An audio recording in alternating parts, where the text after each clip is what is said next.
Welcome back to West Coast Goldies. It is a new week. It's Monday evening. We're at the end of the day. New week, new video.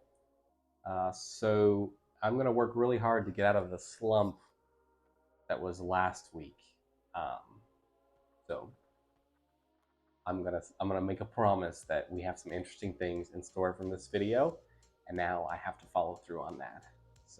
But for now, it's Monday night. I'm not really probably gonna do anything with the fish much besides just feed them. Welcome back to West Coast Goldies. It's Tuesday, and you know what that means. Nothing specifically, but it's another day. We're going to the fish store. We're gonna do it. We're gonna go to the fish store. In particular, it's a loud car. I like seeing what they have, of course. My local fish store, they've had some interesting stuff sometimes. They'll get donated goldfish that are really interesting sometimes. I've seen some really big, like a huge Ryukin got donated. But I'm not looking to buy goldfish today. I am looking to buy guppies. Yeah, I'd like to add some different types of guppies to my guppy shrimp community tank.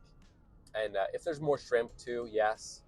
And then also, if they have any, I'm really bad with plant names. If they have any Ludwigia, it's not Ludwigia, right? That sounds like Luigi. I think it's Ludwigia. Then I'll get a bunch of that for, not a bunch. I'll get some of it for my blue velvet shrimp tank. If they have it, if it's not too expensive. Everything's so expensive, so I hesitate to buy really anything nowadays. I don't even like buying water conditioner because it's so expensive. I really need to start buying the gallon straight from Seachem, because I like supporting my local fish stores. There's a couple, but their prices sometimes are just so high that some days I'll just buy from them. Some days I'll order online because it's cheaper. And I like ordering from Aquarium Co-op, but I'm so close, but I still have to pay for shipping, and it's like, shipping makes it close to the same price as just going and buying it somewhere else. And I could drive to it, but it's like an hour. Bloodworm cubes, that's the other thing I need. My goldfish haven't gotten any frozen bloodworms in a hot minute, so I should probably get some. Good to have on hand. People always ask me, what do I feed my goldfish? The answer is anything that they can eat reasonably, I feed my goldfish. So different types of pellets, different brands, some cooked vegetables, of course, sometimes fruit, but I usually avoid that because, just like with people, too much sugar for the goldfish can sometimes not be good. But we're just going to go check out what they got at the store. If they have guppies, might buy a couple. So fair warning when we get there, I'm going to try to get some good clips of fish they got in stock and stuff, maybe what I'm going to buy. But I'm way too nervous to vlog in public, full on, in the full spectacle and view of employees and other shoppers. No, I can't do that. Nope. That's a no. But I'll do my best, and we'll see what they got. Okay, successful trip in the store. We got our 2 guppies. They are super cool. Gonna enjoy them. I'll give you a closer look in a bit. I didn't film nothing. I don't know why I felt so awkward. I feel like I even looked awkward. Basically, I'm just way too awkward. I couldn't even take videos of the tanks. I don't know why. It's perfectly normal for someone to go visit a fish store and take a couple videos. Oh, this is a cool tank. And there were cool tanks. But there were more employees than I thought there would be. There were more customers. I was like, I don't want to be that guy. So I didn't even take one video. They had some cool stuff, though. Really interesting. They had some goldfish. They had some ranchu, actually, they were babies. They were small, but they were, dare I say, acceptable quality. because usually you're not going to find a really good quality goldfish from any uh, local fish stores. Usually, you have to buy from a specific online store or importer just to know exactly what you're getting.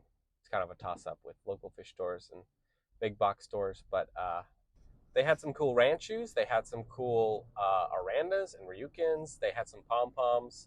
I actually think the pom pom goldfish look really familiar. I almost guarantee that the pom pom goldfish they have are siblings of Fluffy, my pom pom. Because my pom pom I got from a fish store that was closing, that's 5 or 10 miles away. And so I bet that they got the rest of their inventory because there were more pom pom goldfish there that didn't get bought when the store was closing. So I bet that those are the ones they have. So Fluffy's siblings, got to see them. They had this big, what is it, like 800 gallon, 600? I don't know.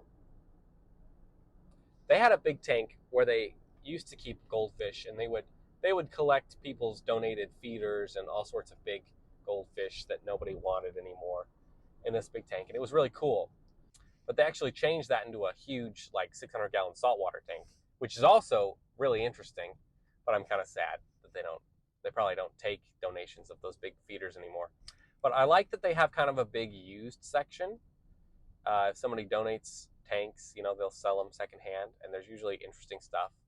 But today they had something else interesting for sale: a used 600-gallon acrylic tank on a stand.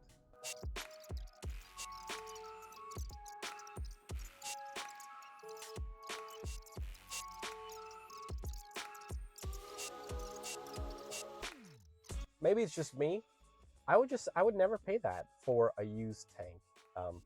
Brand new fish tanks, can be priced whatever because there's a lot of cool custom stuff, a lot of interesting designs, interesting shapes, interesting sizes. But for me, when you get into used fish tanks, $1 per gallon, I don't want to pay more than $1 per gallon because maybe you got it custom, but it's not custom for me. That's custom for you. So for me, it's just a tank. And, I don't know the life this tank that I'm buying has lived. I don't know when it was resealed. I don't know how old the silicone is. I don't know how the acrylic is doing. Was the acrylic by a window?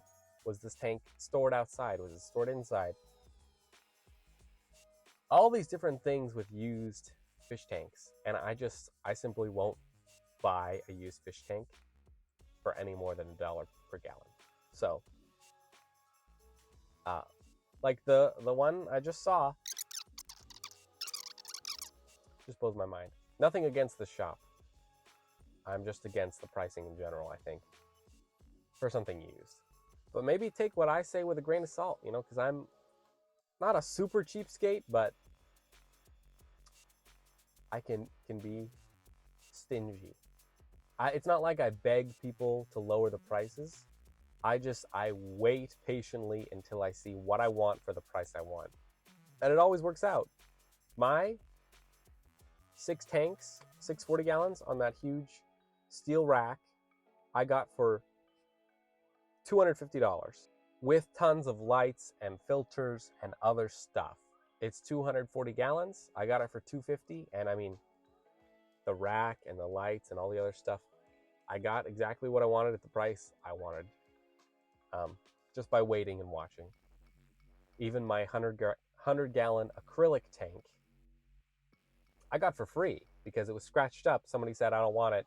Somebody come take it. And I said, I'll come take it. So, free.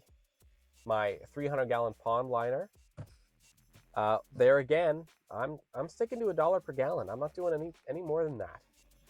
But that 300-gallon liner I got for $200. That's what I call a win from being patient and not just going out and buying something without waiting or watching first. Now, I'm not too concerned with drip acclimating. Our new friends here, they're pretty nice, pretty interesting. So I think I'm just going to do the standard float 10 or 20 minutes for temperature, and then let them go free. There's the 2 new ones I got right there, doing well. Meeting their new friends.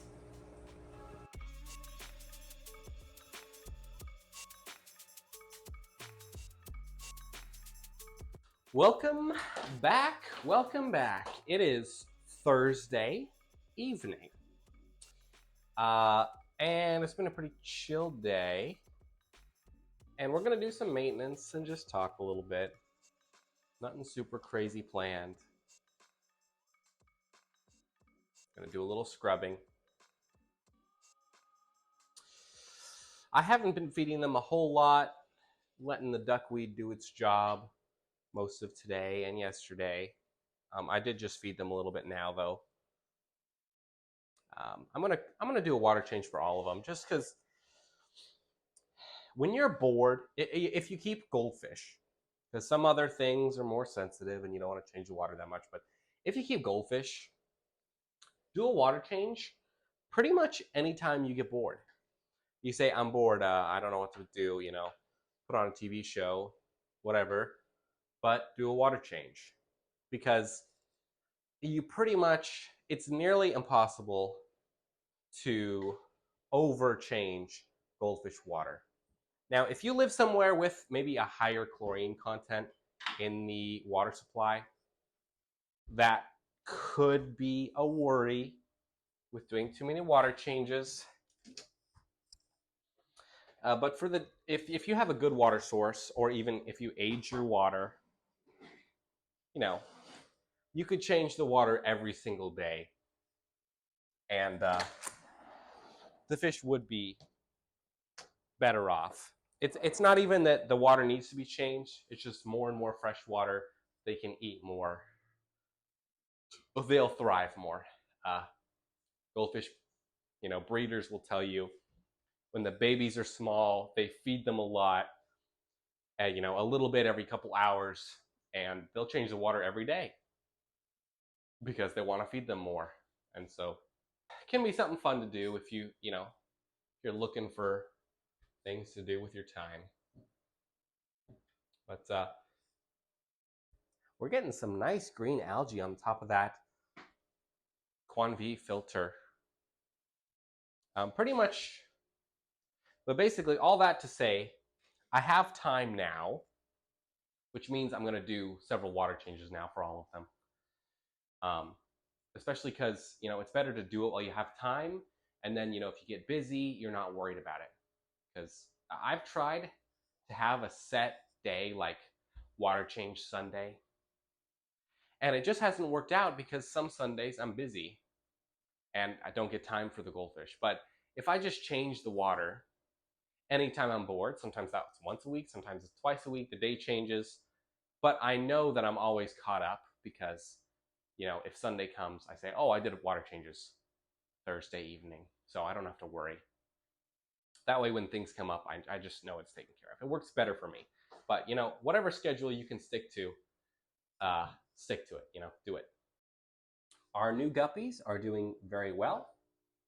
They're swimming, they're eating, living life.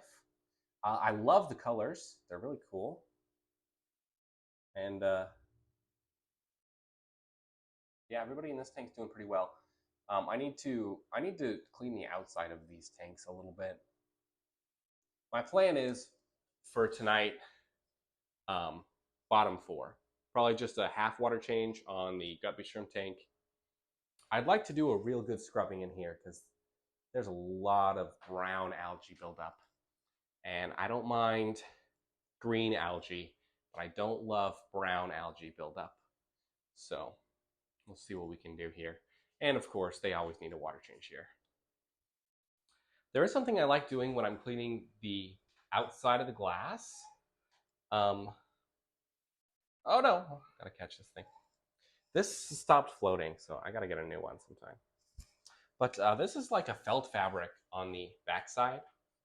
And I know a lot of people really, really don't like when you use like Windex or glass cleaner on the outside because they're worried about it getting in the tank.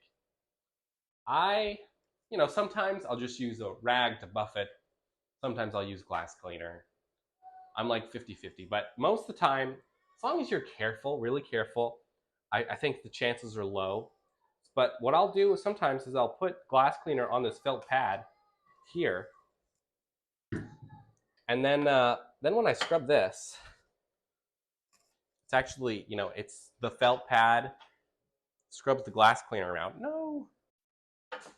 So basically, the felt and the glass cleaner will kind of clean the outside while you're scrubbing around. And this works pretty well most of the time. But I don't always do this. It's just something I found as a little hack occasionally. Most time I'll just buff it out with a microfiber cloth. Call it good.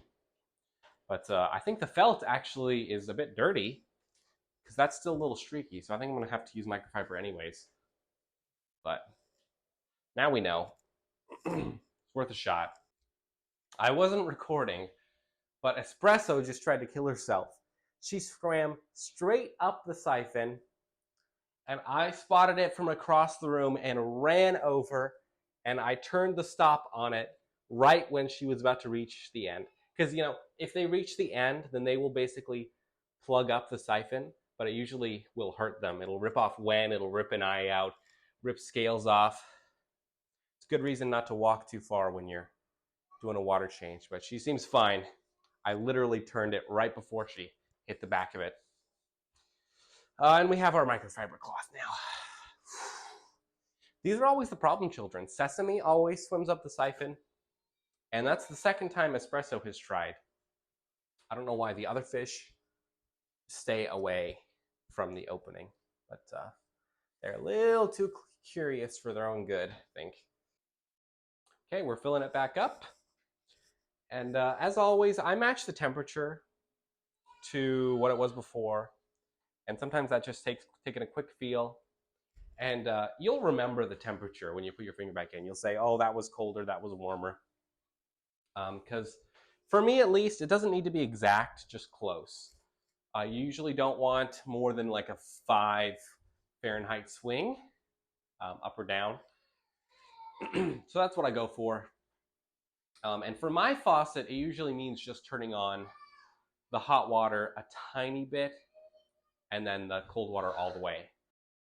All right, they're all done, doing well. We're gonna move over to the carpet algae tank, and I think I'm gonna scrape the back and the sides and leave the bottom because it's been getting, the algae kind of, when it's not growing right, the algae I'm going for is hard to scrape off. The brown, yellowish stuff flakes off easy, and then it makes the tank dirtier because, they're munching around and it breaks loose. So I'm going to scrape the sides and back just so it stays cleaner, and I'm going to leave the bottom to keep, monitoring what's going on.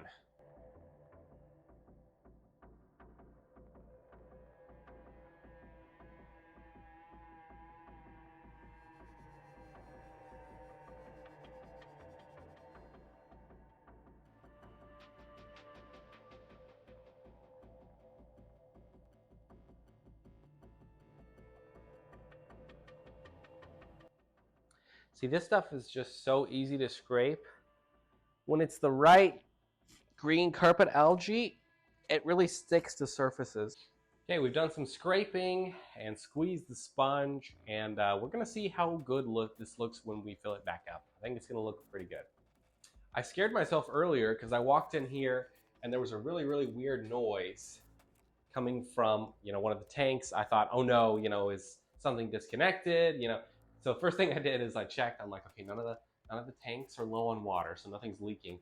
And the sound was coming from over here, and then I realized, I have a computer fan hooked up to my cover for the bottom of the tanks, and a dead leaf had actually fallen into the fan and was just making a noise hitting against it. I was like, whew, close one.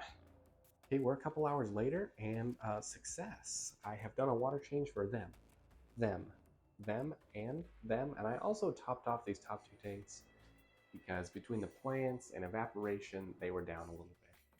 So I'm gonna call it for the night. Everybody's looking pretty good, well, except for Bubbles. Like that is pretty good.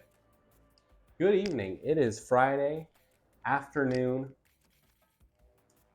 Not much to do with the fish today, but I saw an interesting post earlier in the day on TikTok showing a bubble eye goldfish. And it was asking, is this ethical to breed this goldfish that has these big bubbles on it and the celestial eye? And it's always an interesting question and debate for me because I used to feel like the bubble eye and the celestial eye goldfish were too inbred and that it wasn't entirely ethical to breed them and keep them. But as time has gone on, I don't know that I've totally changed my mind, but I'm not so against them. And it's because of something that happens with every type of fancy goldfish, which is that people will breed and sell super unhealthy ones. And that kind of gives some breeds a bad rap. This mostly changed for me when I talked to a goldfish keeper in Asia who knew someone that kept bubble eyes that lived 10 years. And I've never heard of a bubble eye goldfish living 10 years. And for me, for a fish to have a good life, it has to live a reasonable amount of time, be able to swim reasonably well, and eat. And obviously, if that bubble eye lived 10 years, then it was having what I would call a good life. Maybe it didn't function fully like other goldfish, but a good long life. And so to me, it's more about the quality of the fish than the fish itself, maybe. Because you could have a ranchu bred really badly, and it has permanent swim bladder, and its back's all crooked, and its fins are all bent, I would consider that not a very good life, and I would call that too inbred. Versus maybe a bubble eye that's bred really well, that has a lot of vigor, swims well, eats well, and lives a long time, and I would call that well bred. Sort of a similar but not the same comparison is with dog breeds. Most people consider German Shepherds to be a generally healthy dog breed, but I've met a lot of people that own German Shepherds that are, they're really unhealthy. They have a lot of health problems. They have to get surgeries and medicine for them, and they have allergies and all this stuff. But then I've met people with German Shepherds that are bred well, that are healthy and strong and never have any health problems really. And so whether or not you should have a German Shepherd isn't dependent on the German Shepherd existing. It's dependent on how well it was bred and where you got it from. And I think it's kind of in a similar vein for goldfish. Big box pet stores have given a lot of goldfish breeds a really bad rap because they breed unhealthy fish and they just sell all of them. And then all these people that want to be good fish keepers struggle to keep these unhealthy fish alive, and they breed those unhealthy fish with each other, and it continues. Whereas a skilled breeder, they'll keep healthy fish, they will cull very specifically and get rid of fish with deformities and abnormalities, and they'll only sell healthy, strong fish. So all that to say, I don't really hate bubble eyes and celestial eyes as much as I did before. I just think you got to be careful where you get them from. And if people bred them right all the time, I think less people would have a problem with them because they would have a reputation of living longer.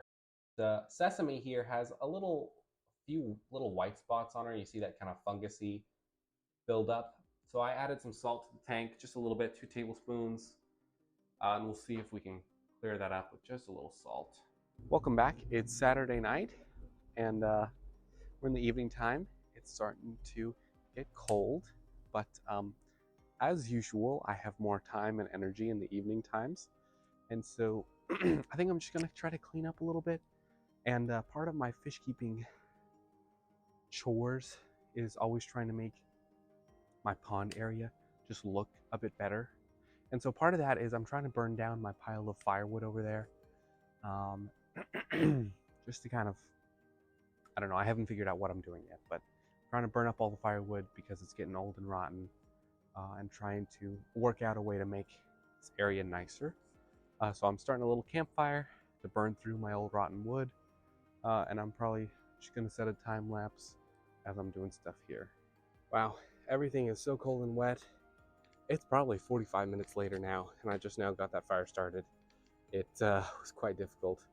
My friends will attest I'm usually pretty good at getting fires going, but that was hard. So now we can finally get to cleaning up other stuff.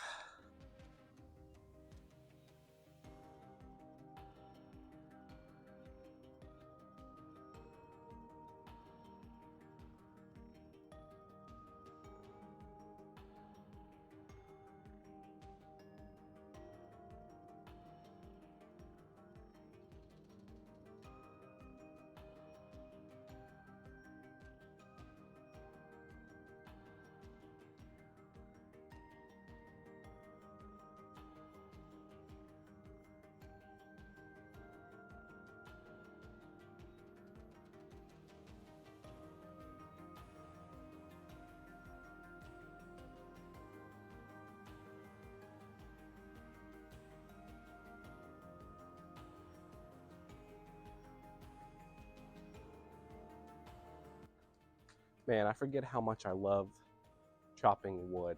I've been watching a lot of Outdoor Boys, the YouTube channel. I discovered him the first time like a week or two ago. I've been binge watching that for sure. Those videos are great, and it motivates me to chop wood. Makes me miss it. Makes me want to build a bonfire, chop wood. So that's what I've been doing, and I've been having a great time doing it for a little bit. But this isn't the Outdoor Boys channel, so I'm gonna stop with the chopping wood content and sign out for today. It's Sunday, and there's not much more to do with the fish this week. Everybody's pretty set. I just fed them a bit. Oh, Blubbles is making an attempt to swim normal. She's doing pretty good. But we're gonna wrap up this week. If you've made it this far, thank you. And I'm gonna keep working and try to make these videos more interesting. I'm emailing other fish people and things locally to go tour, so I'm working on it. But in the meantime, thanks for tuning in. I was also thinking about like my sequence through the week. Before, I was really concerned with like filming a little bit every day, but that really doesn't make sense when I'm busier some days. I still like my daily format, but some days I'm going to be doing, more maintenance than others, longer tours or whatever than others. And so I'm going to keep the weekly format, but I might tweak my goal of, have to film a little something every day, if that makes sense. Because that was making a lot of guilt, like, oh no, I didn't film today, I'm going to have to make up for tomorrow. But I think as long as I keep my semi-weekly, I like the Monday through Sunday day edit I do, even if it's simple, I like it. And these are still weekly vlogs. But as far as how the video is spliced up, some days I'm just going to be doing more than others. So, does that make sense? I'm rambling on. I'm going to cut it before I just keep talking. So.